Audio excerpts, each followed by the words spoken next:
राज्यामध्ये दुपारी 1 वाजेपर्यंत 27.78% इतकं मतदान झालेलं आहे।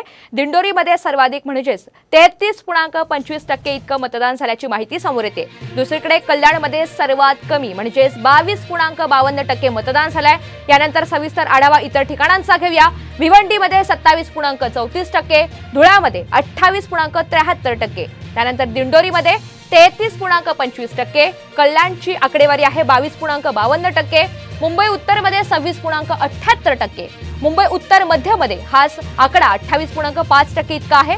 मुंबईत उत्तर पूर्वमध्ये 28.82%, मुंबई उत्तर पश्चिममध्ये 28.41% इतकं मतदानाची नोंद करण्यात आली आहे। नाशिकमध्ये 28.51%, पालघरमध्ये 31.6% आणि ठाण्यामध्ये 26.5% इतकं मतदान झालेलं आहे।